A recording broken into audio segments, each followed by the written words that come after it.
ओम शांति। आज 26 अगस्त 2026 बुधवार के प्यारे बाप दादा के अनमोल मधुर महावाक्य हैं। आज की मुरली के सार में हेवनली गॉडफादर ने स्मृति दिलाई कि तुम बच्चों ने संगम पर बाप से प्रतिज्ञा की है, हम अपने ही योग बल से भारत को स्वर्ग बनाएंगे, जहाँ एक धर्म, एक राज्य, एक भाषा होती है, कोई मतभेद नहीं। क्योंकि बाबा कहे तुम बच्चों को भारत भूमि से बहुत प्यार है। क्यों? क्योंकि तुम जानते हो भारत स्वर्ग था जिसको 5000 वर्ष हुए। बाबा कहे अभी तुम जानते हो व समझ गए हो कि भारत बहुत शानदार था, अभी ऐसा फिर से शानदार बाबा बनाने आए हैं। और साथ में बाबा कहे यह भी तुम जानते हो कि श्रीमत से ही भारत को फिर से स्वर्ग बनाना है, उसके लिए सबको रास्ता बताना है। बाबा कहे और कोई खिटखिट की बात नहीं, आपस में बैठ सर्विस की राय करनी है कि इन चित्रों द्वारा ऐसी क्या एडवर्टाइज करें जो अखबार में भी यह चित्र डाले, जिससे जन जन तक बाबा का संदेश पहुँचे। उसके लिए बाबा कहे आपस में मिलकर सेमिनार करना है। एग्जाम्पल देते हुए कहा कि जैसे गवर्नमेंट वाले आपस में मिलकर राय करते हैं कि हम भारत का सुधार कैसे करें, ऐसे बाबा कहे तुम रूहानी पांडव गवर्नमेंट हो। यह बड़ी ईश्वरीय गवर्नमेंट है। पतित पावन बाप ही पतित बच्चों को पावन बनाकर पावन दुनिया का मालिक बनाते हैं। फिर भारत की और महिमा बताते विशेष स्मृति दिलाई कि परम पिता परमात्मा का दिव्य अलौकिक जन्म भी भारत में ही होता है, तभी तो शिव जयंती भारत में मनाते हैं। ज़रूर उन्होंने आकर ऐसा कुछ विशेष किया है, तभी तो उनको याद करते हैं और रियलाइज करते हैं कि ज़रूर बाप ने आकर स्वर्ग की स्थापना की होंगी। और बताया कि स्थापना कैसे की, कोई प्रेरणा से नहीं की। बाबा कहे मैं आकर बच्चों को राजयोग सिखाता हूँ और याद की यात्रा सिखलाई, जिस याद की यात्रा से आत्मा पावन बनती है, इसमें प्रेरणा की कोई बात नहीं। फिर पुरुषार्थ के लिए कहा कि तुम्हारी अभी रूहानी युद्ध है, कभी माया का जोर होता है, कभी ईश्वर के बच्चों का जोर होता है। बाबा कहे कभी तो सर्विस बहुत अच्छी तेजी से चलती है, कभी कई बच्चों में माया के विघ्न पड़ जाते हैं, माया एकदम बेहोश कर देती है। क्योंकि बाबा कहे यह लड़ाई का मैदान है ना। कल्प पहले संगम पर जिसने जैसा जैसा पुरुषार्थ किया उतना फिर पुरुषार्थ कर अपना पद पाएंगे। फिर गुह्य संबंधों की स्मृति दिलाते ब्रह्मा विष्णु महेश के कर्तव्य को स्पष्ट किया। बाबा कहे मेरा तो कार्य है, मैं पतितों को आकर पावन बनाता हूँ। ब्रह्मा तन में प्रवेश कर मैं स्थापना का कार्य करता हूँ। शिव बाबा ही आकर सर्व का कल्याण करते हैं, इसलिए उनके आगे ही जाकर कहते हैं झोली भर दो। फिर ब्रह्मा और विष्णु का कनेक्शन बताते कहा, कहते हैं ब्रह्मा सो विष्णु, विष्णु सो ब्रह्मा। यह बड़ी गुह्य बात है, यह सिर्फ तुम बच्चे ही जानते हो। शंकर का कार्य तो है परिवर्तन करने का। जो सेंसिबल बच्चे हैं उनकी बुद्धि में जट यह ज्ञान बैठ जाता है। फिर और सर्विस के लिए कहा कि तुम बच्चों को आपस में मिलकर राय करनी है कि सर्विस को कैसे बढ़ाए। बाप प्लान तो बताते रहते हैं कि बच्चों को आपस में मिलना है, चित्रों पर अच्छी रीति समझाना है, लेकिन बाबा कहे बच्चों की अवस्था कब ऊपर कब नीचे चलती है। बाबा तो बच्चों की अवस्था को साक्षी होकर देखते हैं। कभी बच्चों पर ग्रहचारी बैठती हैं तो उनको मिटाने का प्रयत्न करते हैं। इसलिए बाबा घड़ी घड़ी बच्चों को कहते हैं एक बाप को याद करो, देही अभिमानी बनो। देही अभिमानी हो सर्विस करेंगे तो सर्विस में उन्नति को पाते रहेंगे। बाबा कहे जिनको ऊंच पद पाना होगा वह सदैव सर्विस में लगे रहेंगे। और धारणा से प्राप्ति बताई कि जिनको ज्ञान योग की धारणा होती जाएंगी उनको खुशी रहेंगी। बाबा कहते हैं बच्चे अच्छी रीति समझकर फिर औरों को समझाओ। कोई बच्चे तो बहुत अच्छा सर्विस में लग जाते हैं, पुरुषार्थ करते रहते हैं, वह सदैव खुशी में रहते हैं। और सर्विस की युक्ति बताते कहा कि किसी को भी जब समझाते हो तो प्रदर्शनी के चित्र के सामने खड़े हो जाओ, फिर उनको पूछो अब बताओ गीता का भगवान कौन है, ज्ञान का सागर कौन है, पवित्रता सुख शांति का सागर लिबरेटर गाइड कौन है। ऐसे ऐसे प्रश्न पूछ सर्विस करनी है। फिर और सेवा के लिए कहा कि सीढ़ी के चित्र में बड़ा क्लियर लिखा हुआ है दिखाया हुआ है कि कैसे चढ़ती कला फिर कैसे उतरती कला होती है।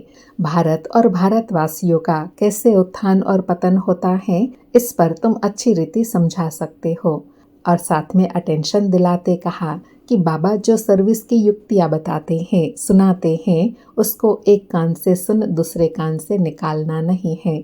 बस सर्विस सर्विस और सर्विस, इसमें ही लगे रहना है। फिर विशेष अटेंशन दिलाया कि जब बच्चों पर ग्रहचारी बैठती हैं तो कितना नुकसान हो जाता है। बाबा कहे कोई अगर साहूकार से गरीब बन जाते हैं तो कारण तो कोई होता है ना, बच्चे कोई न कोई के नाम रूप में फंस पड़ते हैं। बाबा समझाते भी हैं माया बड़ा धोखा दे देंगी, इसलिए आपस में एक दूसरे के आशिक माशुक नहीं बनना। और स्पष्ट करते कहा कि माया ऐसी प्रबल है जो माता माता के नाम रूप में, कन्या कन्या के नाम रूप में फंस पड़ती हैं। पुरुषार्थ करते हुए भी माया एकदम पकड़ लेती हैं। इसलिए बाबा सावधानी देते हैं कि बच्चे माया बहुत फंसाने की कोशिश करेंगी, लेकिन तुमको फंसना नहीं है, देह अभिमान में नहीं आना है। उसके लिए बाबा कहे अपने को आत्मा समझकर एक बाप को याद करते रहेंगे तो माया के सब धोखे से बचे रहेंगे। फिर दूसरा अटेंशन दिलाया कि तुम बच्चों को बाप गुल गुल फुल बनाने आए हैं, तो किसी भी बात में संशय नहीं आना चाहिए। अगर दिल में संशय आया तो सर्विस अच्छी तरह से कर नहीं सकेंगे, अंदर गुटखा खाते रहेंगे। बाबा कहे तो अब बच्चों को हिम्मत रखनी है, टाइम बहुत थोड़ा है। बाबा की मुरली सुनते रहेंगे तो उत्साह में आएंगे, याद में रहेंगे तो खुशी बनी रहेंगी। और लास्ट में आज विशेष बाबा ने आत्म प्रकाश भाई को याद किया, जो ज्ञान अमृत में वर्तमान समय अपनी विशेष सेवाएं दे रहे हैं, जिनके द्वारा साकार बाबा ने प्रदर्शनी के चित्र बनवाए। तो बाबा कहे बाबा डायरेक्शन देते रहते हैं कि कैसे चित्रों में उन्नति होनी चाहिए। बाबा कहे ऐसी कोई युक्ति रचो जो सीढ़ी का चित्र एकदम एरोड्रम पर रखा जाए, लोग यह चित्र देखेंगे तो देखकर सब खुश हो जाएंगे, आखिर समझेंगे कि इनको मत देने वाला कौन है। सर्विस का शौक हो, देही अभिमानी हो, सर्विस करेंगे तो उन्नति को पाते रहेंगे। सुनते हैं प्यारे बाप दादा के अनमोल मधुर महावाक्य। आज बाबा कहे मीठे बच्चे, तुम गारंटी करते हो कि हम अपने ही योग बल से इस भारत को स्वर्ग बनाएंगे, वहाँ एक धर्म एक राज्य होगा। मीठे बच्चे, तुम गारंटी करते हो कि हम अपने ही योग बल से इस भारत को स्वर्ग बनाएंगे, वहाँ एक धर्म एक राज्य होगा। आज मुरली से प्रश्न है, माया के किस विघन से सेफ रहने वाले बहुत अच्छी कमाल कर सकते हैं? उत्तर में बाबा कहे माया का सबसे बड़ा विघ्न है देह अभिमान में लाकर एक दो के नाम रूप में फंसाना।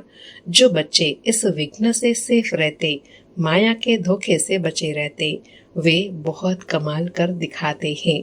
उनकी बुद्धि में सर्विस के नए नए ख्यालात चलते हैं।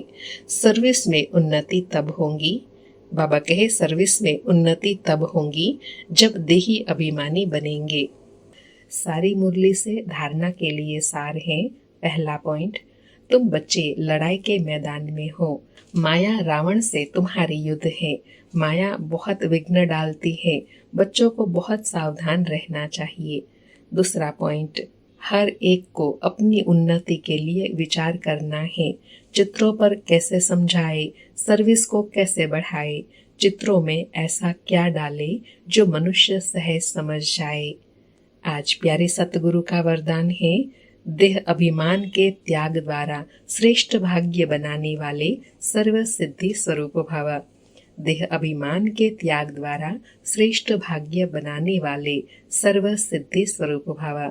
स्पष्टीकरण है, देह अभिमान का त्याग करने अर्थात देही अभिमानी बनने से बाप के सर्व संबंध का, सर्व शक्तियों का अनुभव होता है। यह अनुभव ही संगम युग का सर्वश्रेष्ठ भाग्य है। विधाता द्वारा मिली हुई इस विधि को अपनाने से वृद्धि भी होंगी और सर्व सिद्धियां भी प्राप्त होंगी। देहधारी के संबंध व स्नेह में तो आप ताज तखत और अपना असली स्वरूप सब छोड़ दिया, तो क्या बाप के स्नेह में देह अभिमान का त्याग नहीं कर सकते? इसी एक त्याग से सर्वभाग्य प्राप्त हो जाएगा। बाबा कहे एक देह अभिमान, बाबा ने सिद्धि स्वरूप बनने की विधि बताई कि एक देह अभिमान को बाबा पर न्यौछावर कर देंगे तो सर्वश्रेष्ठ भाग्य प्राप्त हो जाएगा।